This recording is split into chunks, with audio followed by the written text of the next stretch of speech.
make a move and the bunny gets it. I said, put the bunny back in the box. Why couldn't you put the bunny back in the box?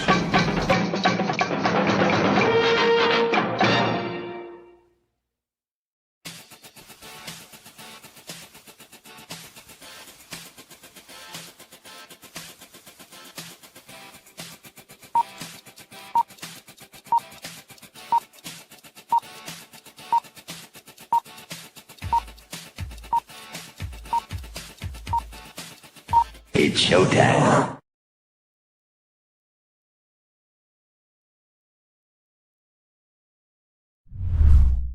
Psychically, I'm very well endowed. I wanna know what you're thinking. There are some things you can't hide. I wanna know what you're feeling. Tell me what's on your mind.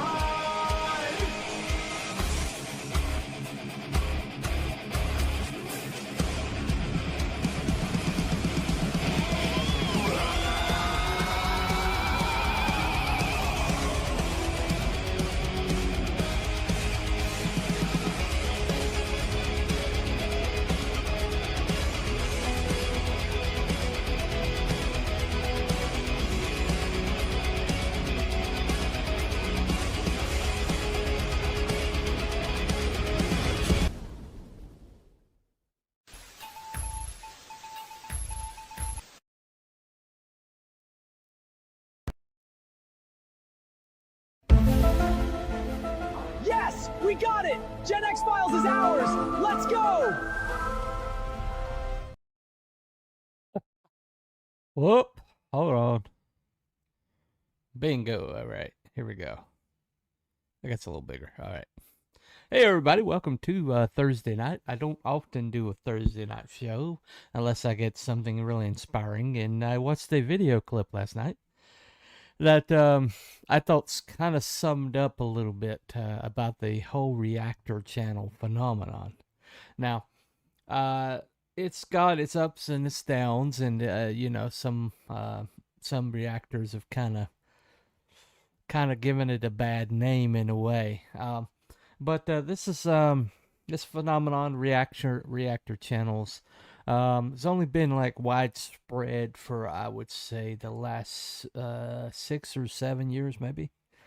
And you know, you've got channels that I've watched from first upload to you know, hundreds of thousands of people watching. I've watched people go from I'm just going to try this out for a while, see how it goes, to paying their own way, you know, actually quitting their jobs and going into it full time.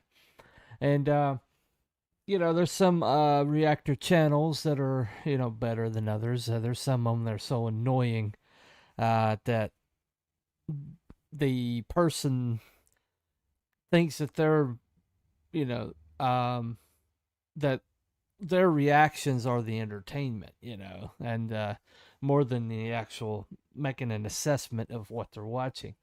And you know, when I see that, I usually I click off right away.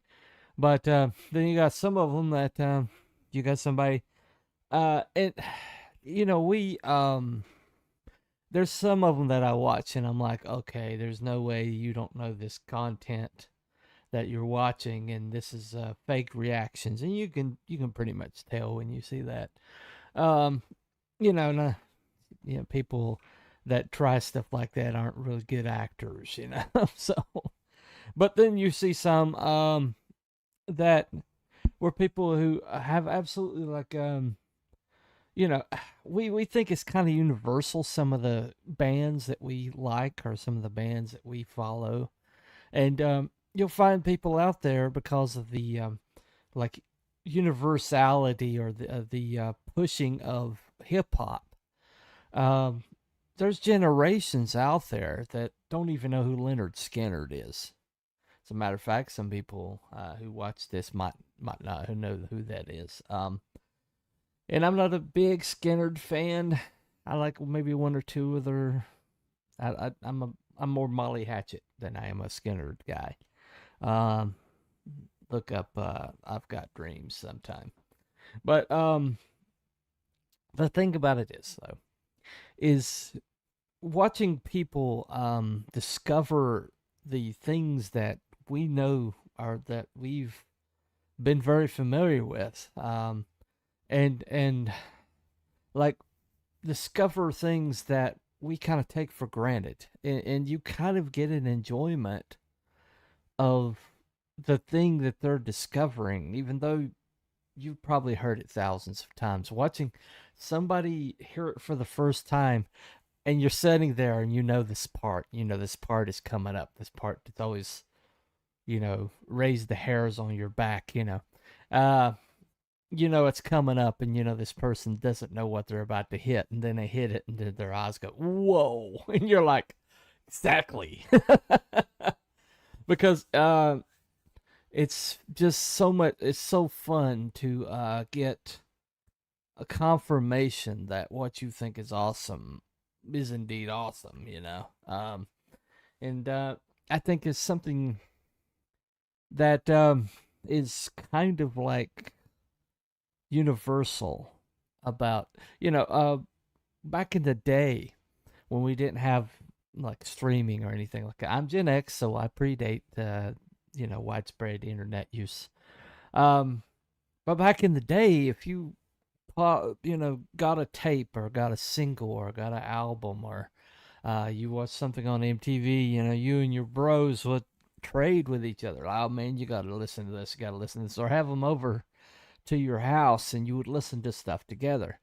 And then you're like, oh, wait for it. And then bang, it would hit, and then their eyeballs like, oh, whoa. What was that? A David Gilmour guitar solo, or Eddie Van Halen or something like that. That's one of the things that made hair metal so important, and was, maybe the songs were vapid, maybe, but, if they had a good vocalist or incredible guitarist, you'd wait for that solo, and, Marty Friedman era of Megadeth. Every time Marty would come in, you're like, oh gosh, oh man, we're in for it. What we're gonna hear now? But the thing about it is to see somebody who's like a guy named Alex Hefner, who said he's a hip hop head, and he's never really listened to any other music but hip hop. You see that a lot, and it has to do with the fact that the hip hop was pushed so hard in the last 2 decades. I mean, it dominated the charts. From you got people like Drake. I've never heard like more than 2 or 3 Drake songs, and yet Drake has broken all sorts of records, like Elvis records. And I'm like, why is he so big? Or Beyonce, who has like 13,000 Emmys or something like that. Grammys. And she puts out a country album, and they give her a country Grammy. And she's up there kind of like, why are you guys giving me a country Grammy, and you see stuff like that, like certain people are pushed, like Taylor Swift. Taylor Swift is average. She's an average singer. Her songs aren't that great. They're written by committee. And, maybe early on she had a little bit of perkiness to her. But when she came onto the scene and everybody's like talking about in awe of her, and oh man, she's incredible. They gave her a songwriting, like, award when she was like 16 or 17 years old. And she was writing like monkey, early Monkeys level music, I mean, really simplistic poppy stuff. And it's like, why are you guys giving her all this accolades and stuff like that? Her whole entire career's been astroturf. She's average. I mean, I can name you 5 or 6 people off the top of my head, women, who are far better than her. And, so, like The Warning. the trio of girls that make up the Warning. Any one of those three girls, who are sisters, could kick Taylor Swift's ass. And it's like, why in the world has she got these universal concerts that are projecting all across the world? And it has to do with what the industry is pushing. She happens to be an industry insider, by the way. She was born with a silver spoon in her mouth. Her dad was an insider in the industry, and she never had to struggle.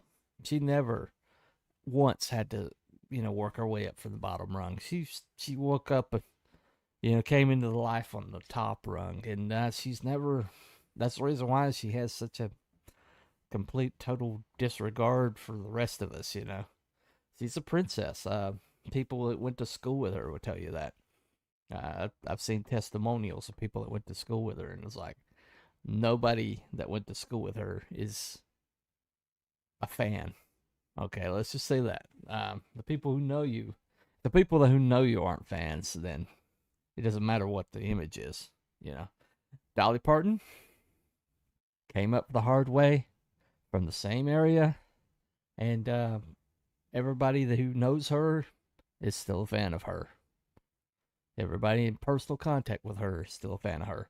The Smoky Mountains is right over the hill from me, and I have never run into anybody that had a negative thing to say about Dolly Parton.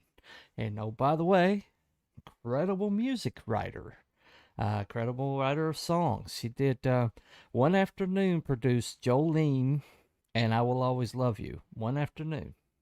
She wrote it in one afternoon because she caught her husband making eyeballs at a bank clerk.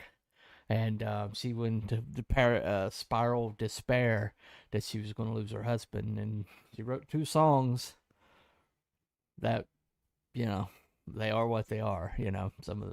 One of them especially, the biggest song, maybe in all of history, sales-wise.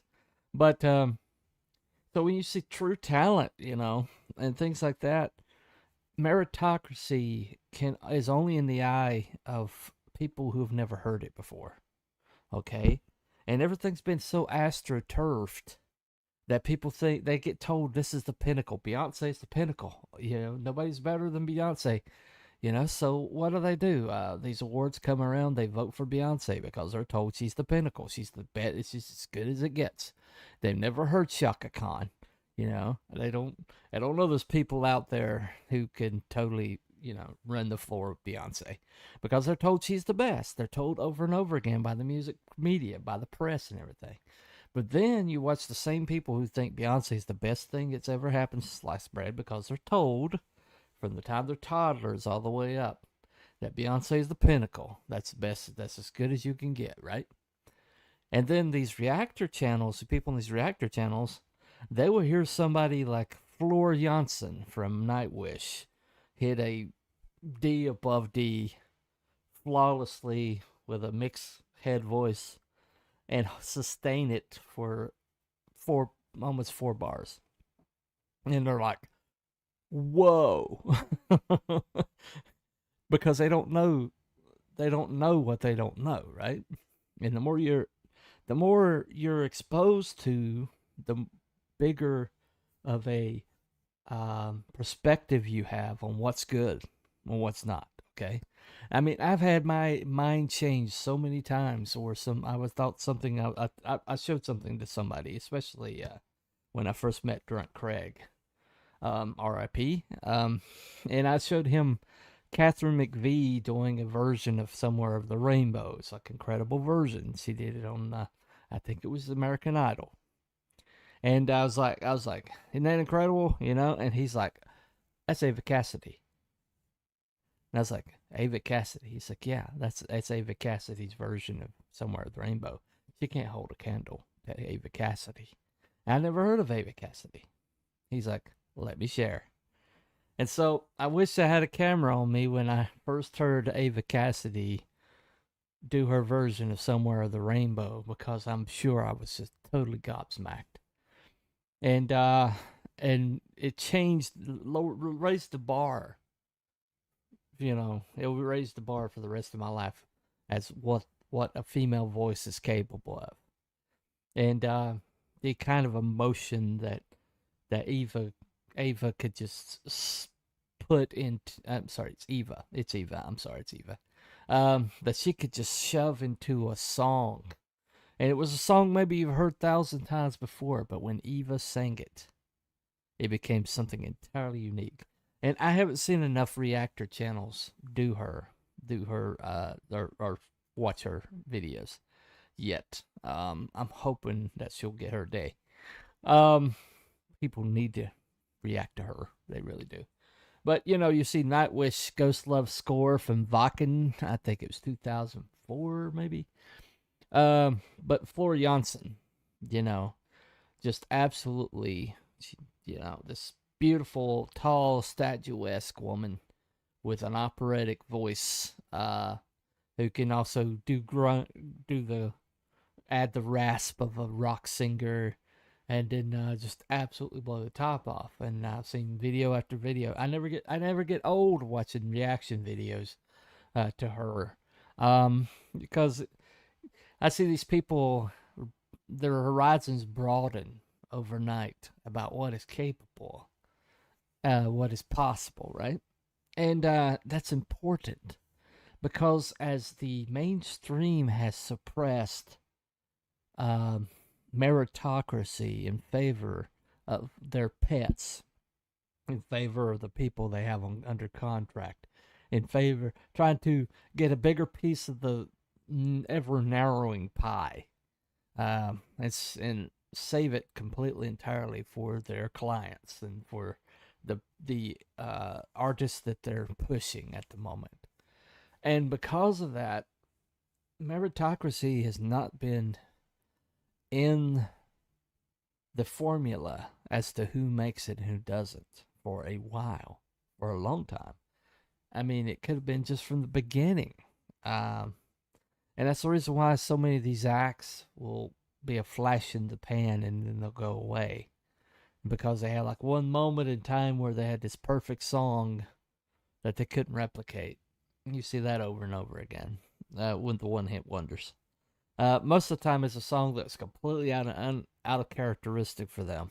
You have a super group like Mr. Big, and they'll do this goofy song called "To Be With You," and then suddenly they're the "Be With You" group, or Extreme More Than Words, and suddenly that's all people expect from them.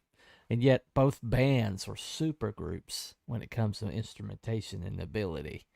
And you listen to the rest of the albums, and that does not sound anything like those songs. Yet those songs are what were the ones that hit. And then the people who like that song want more of that song, and the bands suddenly can't break out of it. What reaction channels do is these people, they will often go down a rabbit hole.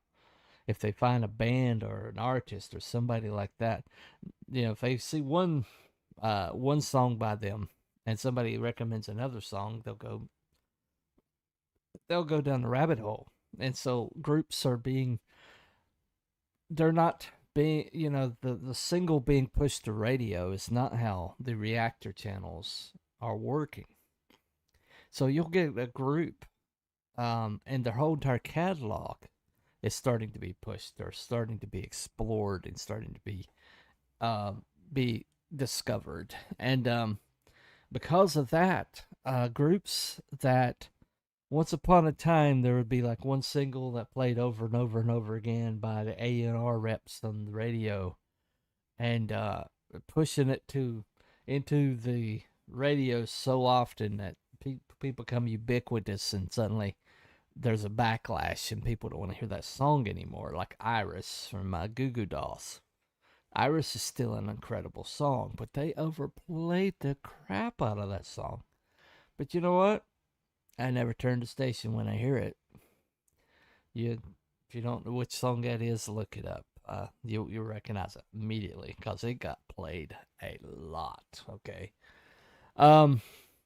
But the thing about it is when they overplayed those singles, the rest of the group's catalog didn't get explored. And so a lot of these groups just deserve better than what they got in that that one song was not even the best thing that they do, or it's not even indicative of who they are. Like Mr. Big had Paul Gilbert from Racer X on the guitar, and it had Bob Sheehan from the David David Lee Ross solo band for a solo band, who is a soloist on the bass. And he got these two guys together with a very good drummer named Pat Torpey and a singer called Eric Martin, who just been torching bars all over LA for years. And it's a super group, basically the pinnacle of what was possible. I mean, Paul Gilbert can hold his own with anybody, okay? And Bob Sheehan had maybe one other person on the bass that could do anything near what he did, and that was the guy from Metallica, that Cliff Burton. And so Bob Sheehan was like on the level of Cliff Burton, and you put him with a guy named Paul Gilbert who, did stuff that Yngwie Malmsteen was like, what did you just do? And they put them together in one group. And yet they do this one goofy tune called To Be With You. It's acoustic. And suddenly that's the only thing anybody wanted to hear. And it ruined the trajectory of that band. Suddenly, people were leaving after they sang that song. So they would sing. Paul said that they would sing the song at the beginning of the concert and let the people leave that song, and then they knew whoever was left was there for the show, and not that one single, So it's that's just the way things have worked. But what reaction channels have done is basically brought the whole entire catalog and put it on the table. Because these people didn't hear these singles over and over on the radio because they weren't tuned into the radio. A lot of them, and all they heard was hip hop. That's all they've heard is hip hop. And hip hop recycles so much of this music that when they hear the actual song that the hip hop thing come from, when the guys that knew Ice Ice Baby would hear the riff, the dun dun dun dun dun dun, dun bass riff from Under Pressure, John Deacon's bass line from Queen. When they would hear that, they're like, "Hey, is that Vanilla Ice?"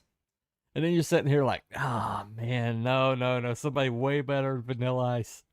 And then you see them discover John Deacon, John and Queen and David Bowie, and that song is this song is amazing. But the thing about it is what these reactor channels do is it makes music universal again. It takes it out of these little compartments that radio has gotten into, to where, because of the Clean Air Act and like 4 companies owning almost all of the radio stations in America. But the programmers are like, oh, we're a hip hop station. Oh, we're a country station. Oh, we're, once upon a time, the DJ just played whatever the frig they wanted to play. If they're going to play, something from Bob Denver, I'm sorry, not Bob Denver. Bob Denver's Gilligan. John Denver. If you want to play something John Denver back to back with Black Sabbath, they would do it. And it's just whatever their muse was at the moment. And so people get exposed to all sorts of music. And what it created was an informed base of listeners and consumers.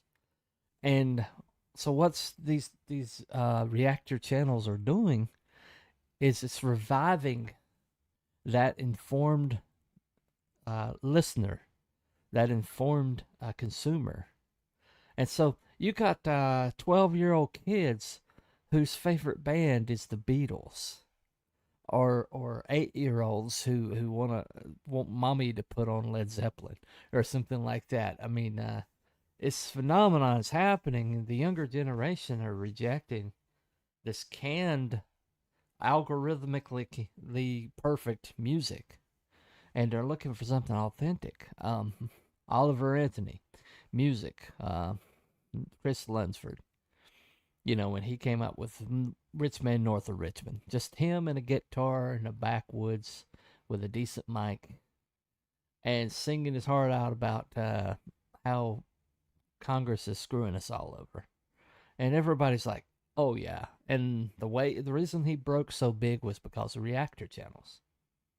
Because they would look at that raw, honest song about something that's universal to all of us. And they were like, hey, dude, you need to listen to this. You need to hear this. And they would pass it on. And the reactors have kind of got this network going of if they'll react to something. And then there's like message boards where people are like, what are people reacting to right now? What's being pushed by the algorithm? And so they'll all like, oh, okay, well, I've never heard of this one. Let me play this one or something like that.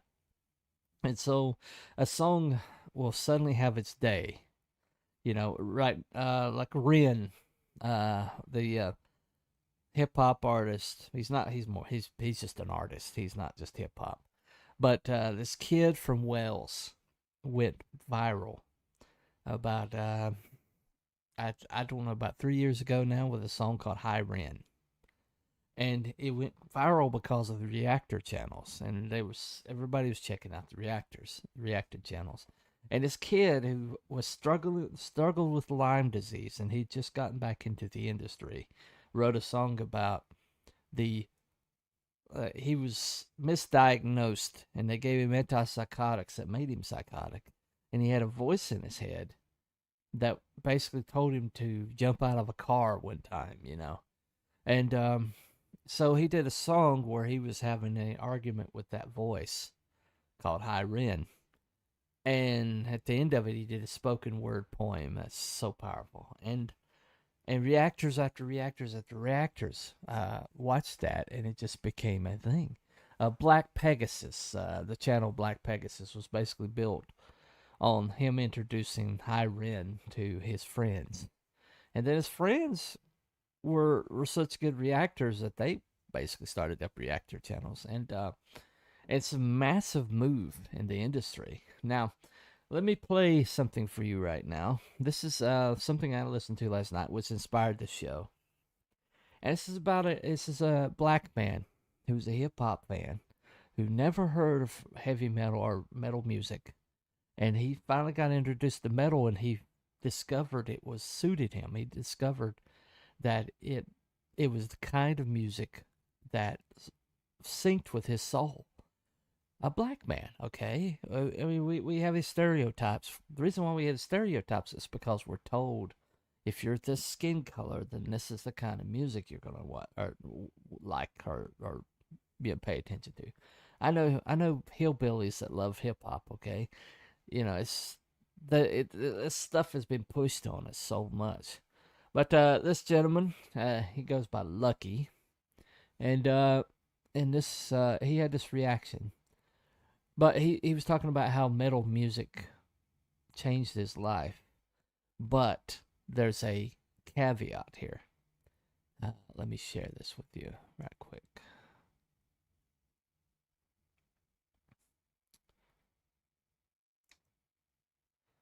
All right. But it was on a slow grind to where I end up being, or I end up moving to, right? So I did a bunch of those videos in 2025, the end of 2025, maybe 9 months ago, maybe. I remember doing reaction videos, and some videos started to catch a little bit. I mean, I had 1,000 views on one video, maybe 3,000 views on one video where I was doing reaction videos to something in pop culture, some rapper, some, I don't know, some silly. And but I was trying to figure out my way. I didn't have a theme. I didn't have a plan. I just know I want to do content some kind of way, and I'm going to be consistent. That's one thing I did stay down with. I was always consistent with the things I did do. And I remember one time I came across this one video, which I've told the story early on, but I'm getting to where I'm getting to the point of what happened on Instagram the other night. I came across this one video. It was a drummer, and it was a drum. It was just the drums. It was just the drums and no music.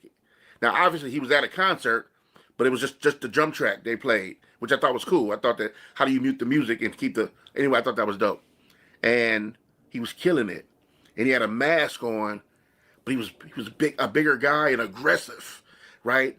And I was like, man, I gotta do a reaction to this. I don't know, this is just dope. I don't have any idea on it. I just want to do it. He's talking about Seven from Sleep Token, by the way. And I ended up doing that reaction video, and they got a whole bunch of different views.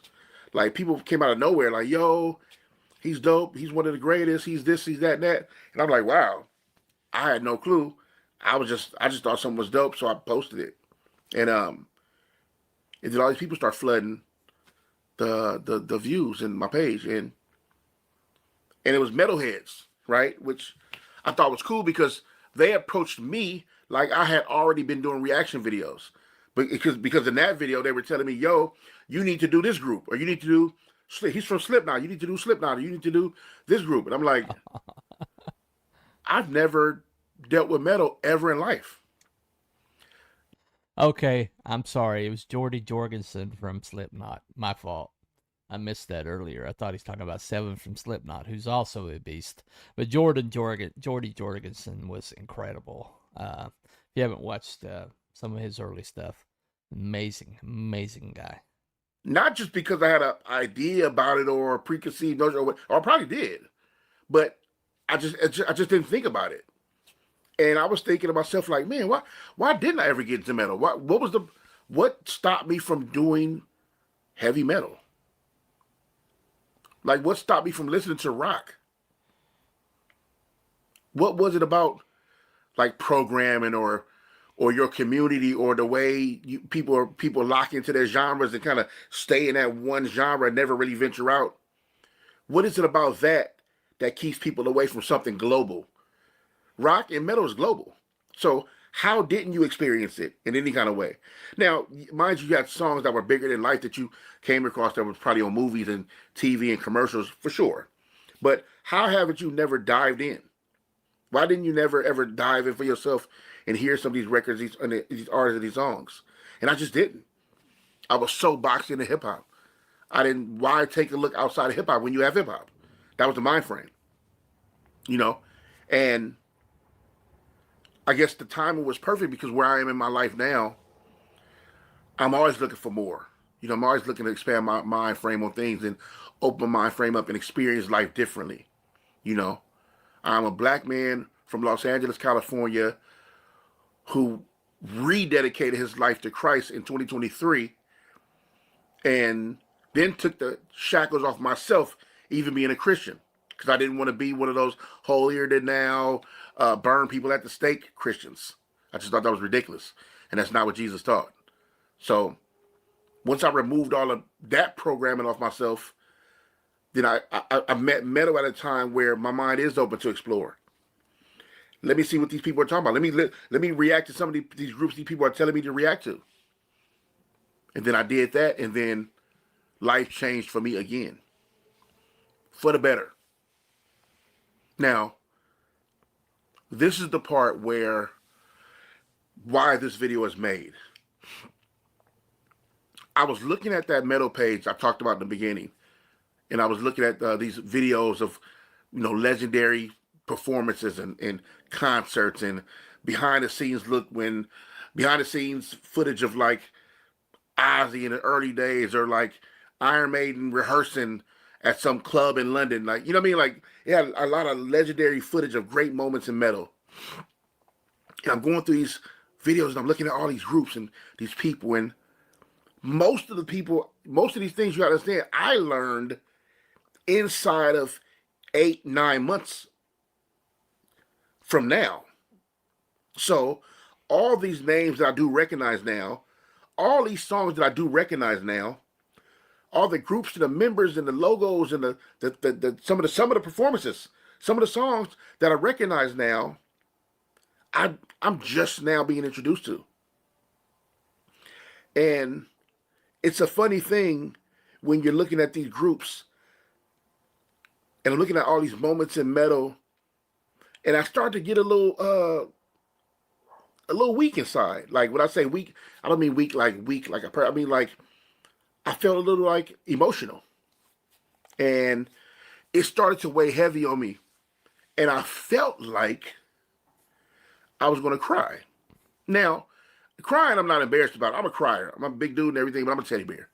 And I am a crier. And when my emotions get too high, I'll cry because I like to let it out. And as I'm looking at these videos or these moments in metal, I start to feel like I want to cry. But it was the reason why that kind of messed me up. What messed me up was, a lot of you don't understand, when I do reaction videos of some of these groups, these legendary bands, or just these bands in general of a lot of different metal groups and stuff like that, I'm recognizing and realizing these, or I'm being introduced to these people for the first time. So when people leave comments like, "Oh my God, that was so great," "Oh, rest in peace, such and such," or "Man, I remember this song, it was so dope, man. Oh man, rest in peace to the drummer, such and such. Oh, she was an incredible voice, man. We're gonna miss her. Going too soon, such and such." And for me, I'm reading through the comments, and I'm like, "Wait a minute, they're gone, or she passed away, or he's gone, or what happened to him? What happened to this person?" And as I'm doing the same thing, looking through that metal page, and I'm looking at the videos, and I'm looking at I'm like, wait a minute. I'm just being introduced to what I consider one of the greatest genres of music in the world, metal, in my opinion. No hate on no other genres. I'm just my opinion. And for the first time in my life, I'm finding something and re-loving something in music. Hip hop started to get away from me, started to get saturated. Money, the people, it started to chip at it, tear apart. It's hip hop is turning into like what jazz was, right? And people looked at jazz like a dead art, even though it's alive and thriving. But as far as what it was supposed to be, it's a dead art. No disrespect to nobody, but you know what I'm saying. And hip hop is going down the same way, same trail. So I'm finding metal, and I'm like, yo, one of the greatest genres of music I've ever experienced, with personality and fandom and community and sound, musicality, the rebelliousness, the fu-ness, the rage, the control, the pain, the hunger, the energy, the softness. So many things that come with metal that I'm consuming every day, and it's like a high. It's like Christmas. Every day I post a new video, I listen to a new song, and then just when I get my hands on it, it's gone. Just when I learn about a Pantera, you tell me half the group has passed away. Tragically. Just when you tell me about one of the greatest voices in metal, and I hear the songs, and I'm like, this is one of the greatest singers of all times, and you tell me he's gone?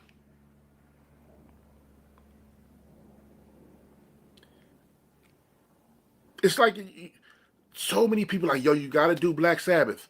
I do Black Sabbath just for you to tell me Ozzy's not here.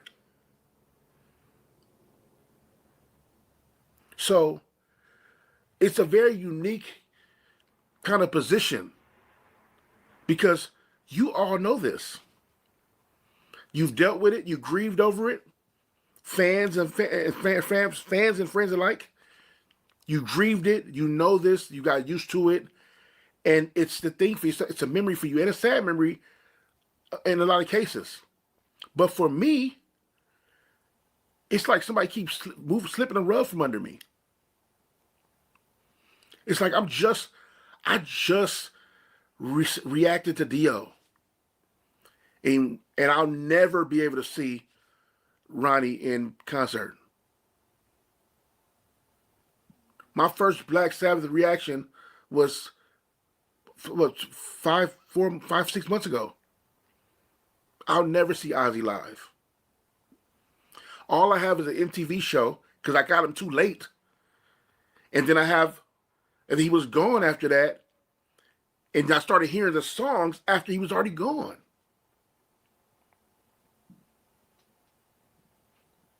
I'm hearing Dimebag was one of the sweetest people in the world, as well as being one of the greatest guitarists people have ever heard. And that story I don't even want to repeat. And the fact that your brother was there, and then he's gone. So for me, every day I wake up looking up bands and all this dope material and classic records and learning these songs and listening and excited about one day being able to see or meet somebody. Just for you to tell me, rest in peace, going too soon in the comments. Or just for you to say, damn, man, we gonna miss him. Or we gonna miss her. Oh, look, it would have been cool if you saw them perform at the such and such. All these great, incredible stories of how you met these people. I remember seeing them back in 75, or I remember seeing them in 1990. I went to the such and such concert, and I seen them live, or I met such and such at a coffee shop in Germany, and all these great, legendary stories about all these people that I am just now falling in love with. For the first time, I'm meeting all these people, all these great people I would pay to sit in a room with just to hear them talking. Just to sit at a table and pay just to hear them stories. And I'll never, ever, ever meet them.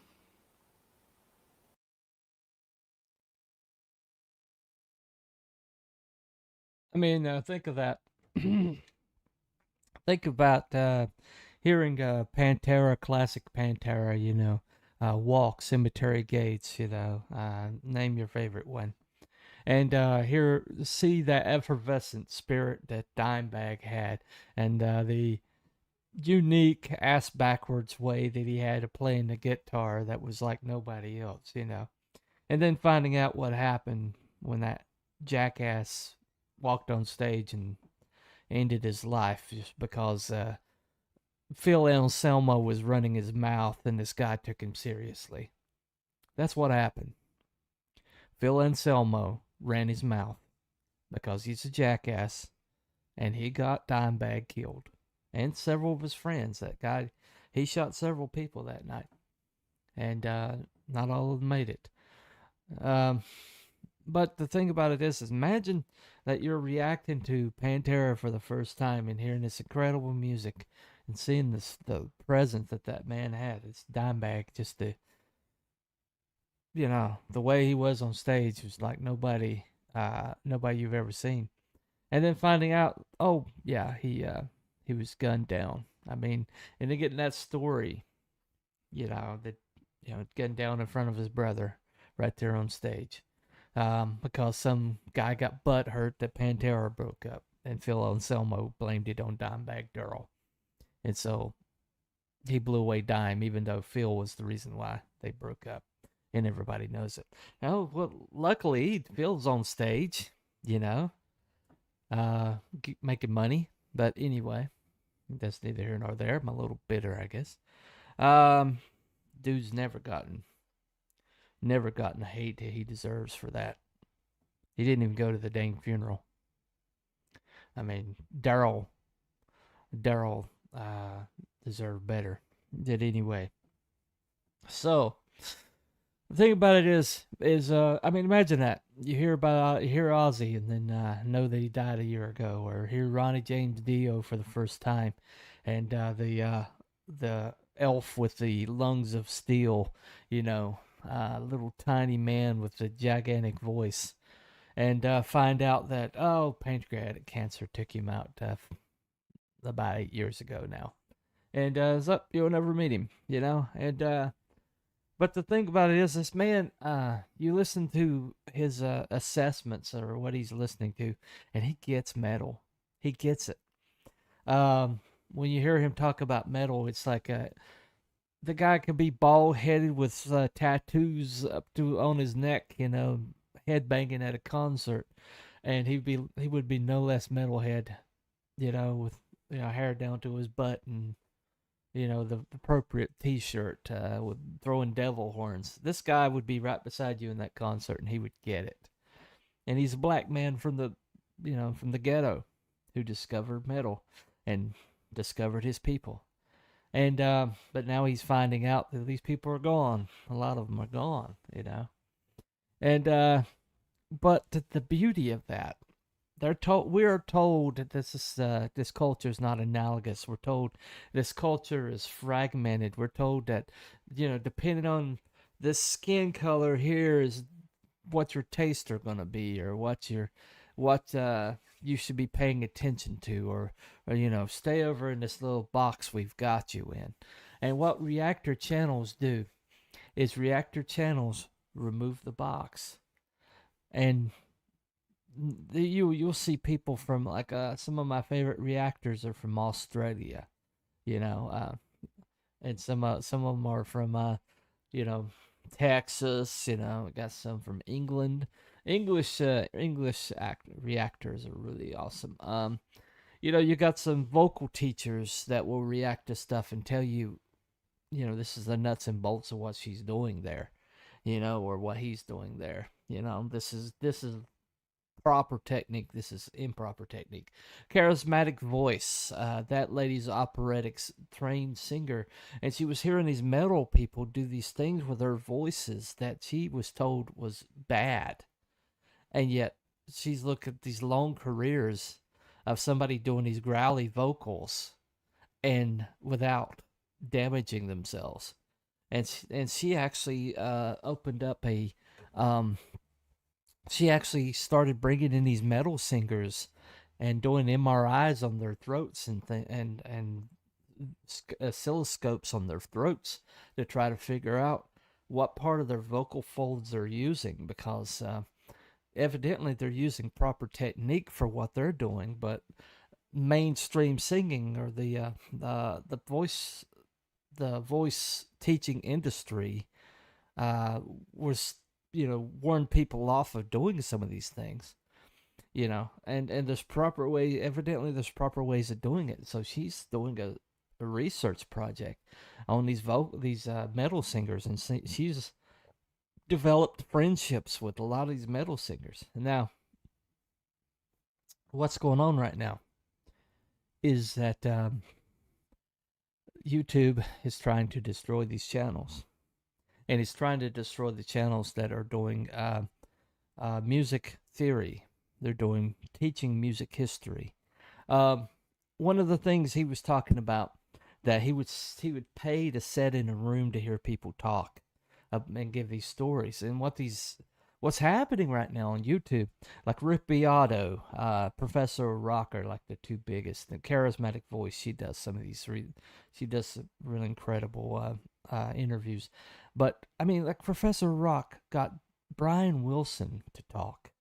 Brian Wilson doesn't give interviews, and he did multiple interviews with Professor Rock because Adam Reeder is just such a cool dude, and such a fan that every time he does interview with one of these stars, he's like, oh, remember this, or this is a fact, a factoid, and that guy's like, oh, I didn't know that, really. I didn't know this chart position, or I didn't know something like that, because Adam manages to surprise him. But Brian Wilson said, you're the best interview I've ever had.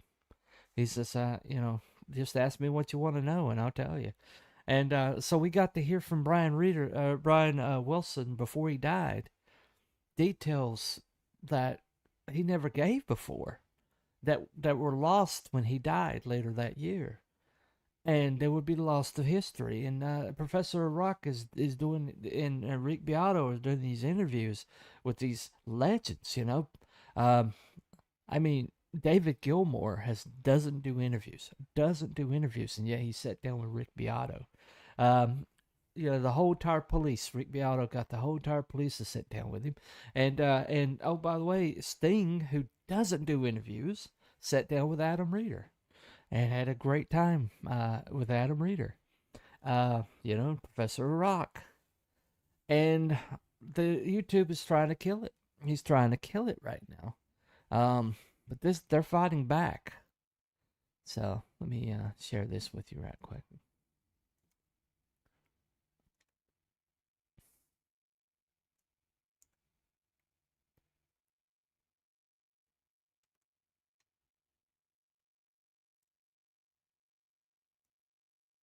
Well, welcome to the revolution. I just wanted to quickly recount the last few days of a crazy week here in YouTube land. I never knew on Monday that this would go like it has gone. So on Monday, I put up a video of the top 10 albums in 1985, and I got 3 copyright claims since I covered multiple songs in the video. Now, this has followed countless problems that I've had over the last month or so, where it felt like open season from labels and third-party entities on my channel. So I changed the title, and I let everyone know that it would be my last video on top 10s if I couldn't get this sorted out, because I was just sick of it, frankly. It takes so much effort to put these together and also. And then Tuesday morning, I put out my interview with Michael Anthony, formerly of Van Halen. I was excited about it. It got blocked by a label for using 5 seconds of an AC/DC song. So I did a live stream later that day. Many of you have probably seen. For some reason, it took like 3 or 4 tries to get it to go live due to errors. And it was hard not to feel like my channel was under siege from a lot of different places. Finally got it to work, and I explained, what's been happening over the last little while. And I was astounded at the support from all of you. Seriously, in the first hour alone, I had like 6,000 comments from you in the community and on the stream. Like 20,000 likes over a couple hours. So many messages of keep fighting and you got this and how much you enjoy the channel and the content. And many of you shared possible solutions and advice. And I had a lot of people reach out saying I should talk to other YouTubers like Rick Beato, who's been through this and more. Been through the ringer. And I was just humbled. I still am. I am so grateful because it gave me a second wind and a strong resolve to fight on no matter what. So from my heart to you out there in the community, truly, thank you. It was a couple of sleepless nights figuring out what was going on, and it meant a lot to me. So then later that night, I saw a bunch of notifications. I'm getting people hitting me up on LinkedIn and Instagram and X and everything. And on my Instagram, I got one from, guess who? Rick Beato. I was smiling from ear to ear. I have a great respect for Rick and his content. To me, his level of excellence is virtually unparalleled in his field for what he does, which is why he has such a huge following. And, he said, Adam, heard about your struggles, and I think I can help you out. So we texted back and forth, and we set up a time to talk, and spoke the next day for like 45 minutes. He took that much time out of his day, told me what he's faced, how he's fought thousands and thousands of claims, and won all of them. We had this great discussion. In person, he's exactly the way he was on his channel or over the phone. He's passionate, he's integrous, he's gracious. I was truly grateful for that expertise. We had some laughs. It was a fun conversation. Talked about, life on YouTube and what we're trying to do in honoring music. And I may have mentioned that we should do a collaboration at some point, since I've received thousands and thousands of requests over the years for that from all of you. We'll see. But the important thing is that Rick couldn't have been nicer. He's truly one of the good guys out there, and his support and his advice, along with your support as a community, it just made me feel 20 feet tall and invincible, like I'm going to beat this thing. So Rick told me over the phone, Adam, it's fair use. All of it's fair use, what you're doing and what I'm doing. And I know that, actually. We worked with Michael Donaldson for years before I even had a YouTube channel. Michael Donaldson is actually the industry's go-to attorney for fair use. He came up with a fair use doctrine, in the United States copyright law that permits limited use of copyrighted materials without permission from the rights holders themselves. But the problem is YouTube doesn't respect fair use. When we get a claim as creators, they wash their hands of it and they leave it up to the entity who made the claim, whether they own the music or not. We have to fight it. And the person who made the claim is the one that gets to make the choice. But the burden of proof should be on them to claim that it isn't fair use. In fact, Rhett Scholl did a great video on this, so I'll link to it below. You can watch it there. Okay. So what's happening right now? That's just a little bit of that stream. If you haven't seen Professor Rock, I suggest, and Rick Beato, I highly suggest you check their channels out because they're just amazing, amazing creators, and they're documenting, and preserving things that we are losing, like every day. You know, some of the interviews that Professor Rock has given that he has in his archives should be in the Library of Congress, legitimately.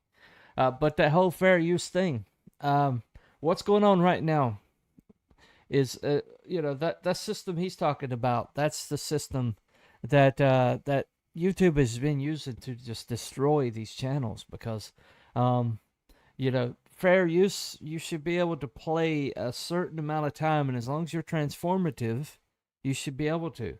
But YouTube has added in this live algorithm, and it has jacked me so many times I can't even count at this point. Anytime, and it has forced me to stop using anything that was ever put out for any kind of profit, because and the bad thing about it is that you'll have things that the people will permit to be shown on YouTube, and some AI scraper from Eastern Europe will make a copyright claim on your content, and YouTube will say, okay, well, somebody's got a claim on it. They don't even check. There's no apparatus for them to check on this claim. And so there's Eastern European people that have created entire corporations that are claiming YouTube videos and getting and YouTube will send them the money. We'll write them a check for somebody else's content. And they'll just, and then later on, when the claim comes, every claim that's ever been made against me that I have protested to YouTube, weeks and weeks and weeks later, after the video's dead, after the video's no longer viable, they will release it. My Eva Cassidy, I did a short of her singing Somewhere Over the Rainbow. I put a filter over it to make it look like an old VHS tape. And I just played, my video was less than a minute. And it's supposed to be within fair use by their own terms. And I had that claim released like a month later. After, and what I did was, to get around it, is I put money on it to promote it. And while YouTube at first is like, well, there's a claim on this video, it can't be promoted. But it did promote it anyway, and then I got the numbers. I got some numbers on that video because Eva deserves to be known. She does. And but my Bunny is Thinking series is all about, I'm thinking about these creators, the creators that made me, or the creators, the entities of the videos, the movies, the television shows that made me who I am as a person. The things that had such an impact on me. I did The Crow. I did Monster Squad. Nobody wants that one, but I did it. I tried to do Secondhand Lions 4 weeks ago. And I still got a claim on me. I've still got a claim or a strike on me that's going to be there till September because of that video. Because I kept trying to play it. Because they kept taking my channel down, and I was determined that I was going to play these clips because you can see them on Rumble and you can see it on X with the clips in it. And they struck me because of that. And I still got it. I'll have it till September. And all I could do was I took the videos. They literally took the whole entire stream down. Gone. And so I downloaded it from Rumble and uploaded it to YouTube, and I cut out all the clips. And so it's on YouTube here. And you'll have me waxing poetic about this movie and what it means and how important it is. And but you won't be able to see the clips. Won't be able to see the clips I'm referencing. And it's because of the live algorithm is absolutely way too aggressive. And you'll get it cleared through the system at YouTube, and that algorithm will take it down. Live. The live stream, it will take it down. And nobody knows what they're doing. They're just, I mean, and a lot of people think what they're doing is they're trying to force or trying to raise up bigger entities like the people who actually own these copyrights to make content on YouTube. And so that will push out all these smaller creators. It'll push out the reactors. It'll push out all the strata that has made YouTube what it is today. And it's going to destroy the I mean, Rick Beato, thousands and thousands of copyright claims. Every single video he's put out. As a matter of fact, he stopped doing certain kinds of videos because he just got tired of fighting to get them up, to get them up on the stream. So he stopped fighting it. I mean, he's got interviews with the actual artist, and he'll play a clip of what they're referencing, and that will get struck. And the artist is sitting right there. The artist is sitting right there. And his video, that clip will get struck by YouTube and say, well, you can't use it. And you know, so he's got to go through the process of getting, making copyright claims, you know, going through his lawyer and making copyright claims. And it's so punitive. And what they're trying to do is they're trying to force out everyday creators like you and like me. And Rick Beato's got, but he's got 5 million subscribers, so he's got a budget. He's got a lawyer on retainer. Professor Rock is getting just about as big, and he's going through the same lawyer Rick Beato's using. Charismatic Voice, she's one that has had a lot of strikes that she's had to deal with. She's one of the ones that's kind of teamed up. Justin Hawkins from Justin Hawkins Rise Again channel. He's also a I can't remember what the name of his band is right off the top of my head. It'll probably come to me later. A Thing Called Love. It's I believe in A Thing Called Love is the name of a song that's most known by his group. The Darkness is the name of his group. But think about it this though, is I hope these people persevere. I hope these people stick with it, because it's causing the biggest cultural shift in our lifetime. All these people discovering all these groups and discovering things in common with other people that they wouldn't know from Adam. You know, this black man, this beautiful black man, discovering he's a metalhead. And he's every bit of metalhead as you know, anybody out there. And we'll headbang right beside you in concert. And yet he's discovering all these people are gone. By the time he discovers them, he finds out they're gone, you know, and he's mourning it. I mean, imagine hearing the Dimebag story after just discovering him. Right, that hits you right between the eyes. It's like when I discovered Ava Cassidy died young after Craig introduced me to her, and I think he told me the story before he introduced me to her. But what a gut punch, you know? This incredible, beautiful voice that's uplifted the hearts of so many people. And she died of melanoma at 29. And the industry heard her voice, but because she refused to be pigeonholed into one category, they didn't do anything with her until after she died. And then they put out albums.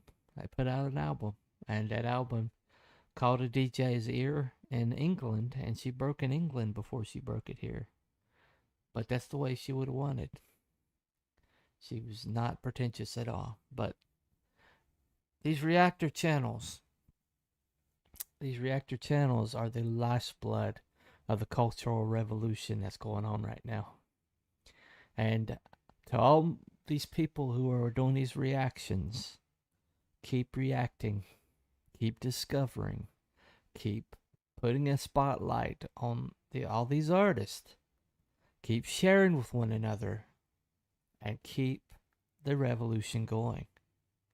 Because I think when we look back on this period of time, the fact that hip-hop has disappeared off of the music charts, the top spots of the music charts suddenly, has everything to do with people discovering that the music that hip-hop has been using and sampling, and discovering that you go closer to the source, you get the true impact.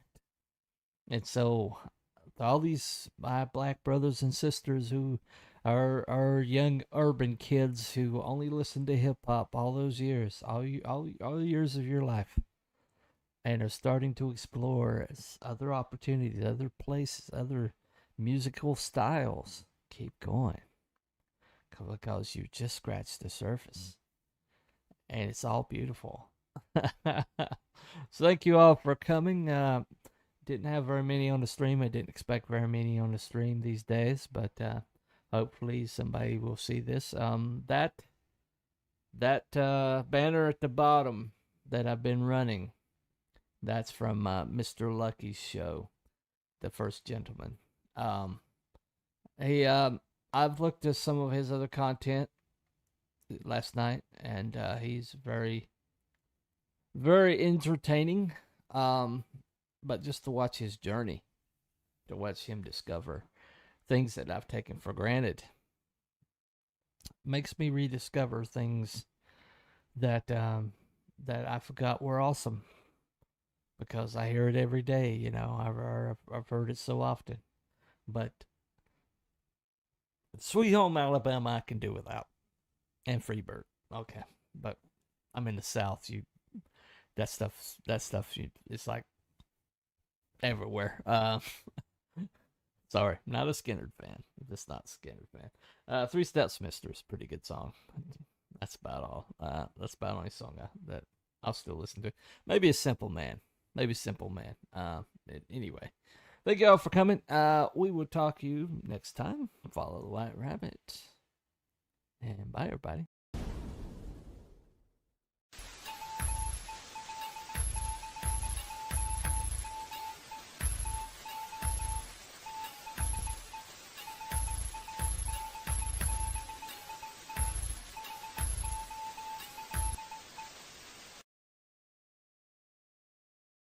Thank you.